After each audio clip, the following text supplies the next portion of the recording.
everyone, and voice reveal again, but this isn't going to be a normal gaming video because as you can see on the screen, we are talking about Little Nightmares 2. If you haven't seen gameplay or haven't watched Corey Kenshin or anyone else play it, go watch them play it before you watch this video if you do not want spoilers, because I'm going to spoil the ending of the game. So I'm going to give you a few seconds. Oh, I'm sorry for the dog barking, but I'm going to give you a few seconds now to exit the video and go watch some gameplay on the game if you don't want it getting spoiled for you. Okay, so this is a very common theory, but I'm putting my own twist on it, or in like Sasha's perspective.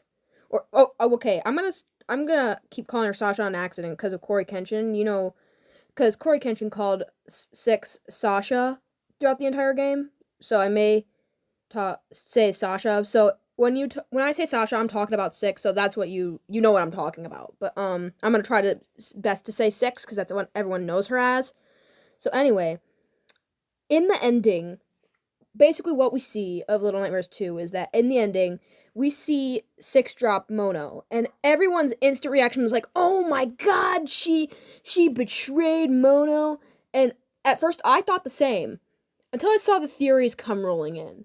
And then I analyzed the game a little deeper, and then I started to agree that maybe 6 is not the bad guy. Because let's think about this.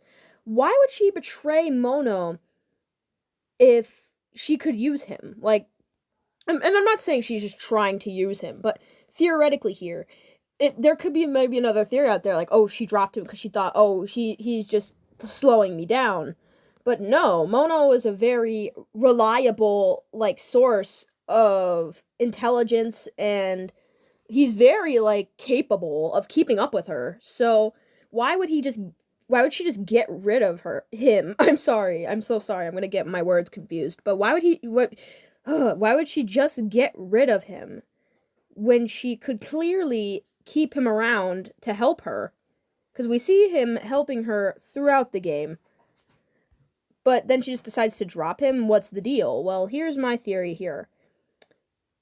So in the secret ending, if you haven't seen that secret ending either, then I'm gonna say what it is. But basically, 6 gets teleported through the TV, like taken through the TV, right? But basically, in the secret ending, we get to see what she sees on the other side.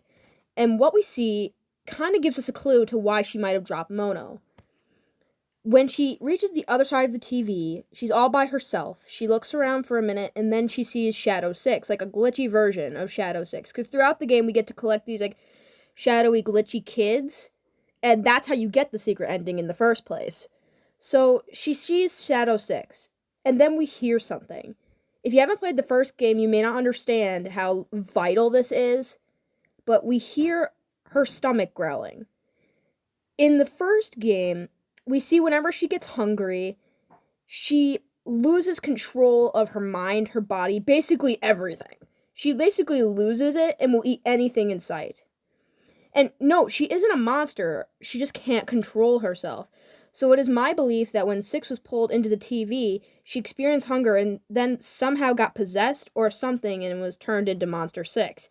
When we find her, she's confused, scared, and the only thing left she has is that music box.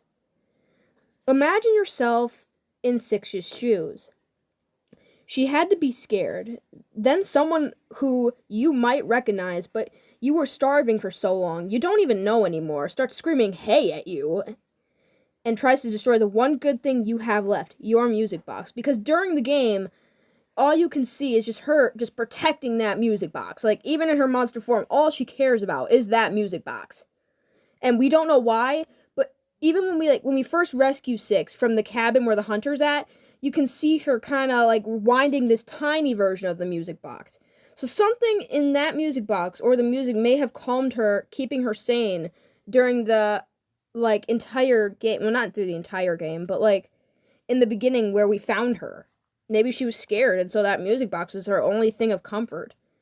But she, in her Monster 6 form, she is protecting that music box at all costs, just maybe trying to keep calm and listen to its tune. But when we finally free her, The hunger hasn't gone away. Sorry for the background noise, but she's still starving. Keep in mind, she hasn't eaten the entire game of Little Nightmares 2. And in desperation, she finally I'm sorry, I just had dinner. So in desperation, she runs in fear with Mono, aka Baggy, is what Corey Kenshin calls him, to escape. But in her final not her final moment, sounds like she's dying, but like in the final moments before she pulls him up, I think she realized that she was still starving. And she remembers what she did to that gnome kid, like, pyramid head kid or like tiny kid. You know what I'm talking about, like, right? She basically devours that one kid in the first game. And she didn't want to hurt Baggy, Mono, her best friend and her only companion. She just didn't want to lose control or hurt him. So for his own safety, she dropped him. She didn't want to, but she knew it was for his own good. If you look super duper close at the ending scene where she walks through the exit or like the glitchy portal or whatever, you know what I'm talking about. When she walks towards the exit, you can see her wipe her tears or face. Perhaps crying or tears. She probably felt horrible. But anyways, that's my theory. Not really original, but I expressed it in a more dramatic way and from Six's perspective or point of view, how she saw the world with Mono. She isn't the villain, even though it might seem like she is. It is my belief that she is just a lost, misunderstood soul trying to survive. She never meant to hurt anyone innocent unless they hurt her. But then she met Mono. It took a little while for her to trust him, but once she saw his bravery, she became best friends with him. As you could see that by them, oh my god, I cannot speak today, but as you can see from them holding hands, etc. Even if they were in danger and in peril the entire game, they stuck together until, well, the end, of course. So, if that is true, I feel horrible for Six and Mono, because this means that not only was Six not the villain, like everyone thought she was, but Mono thought that she betrayed her, because he would have never known about her hunger issues. She seemed fine the entire game, and besides, he was too busy trying to get them out of there. So how would have he known? No one was in the wrong here, if this theory is to be believed.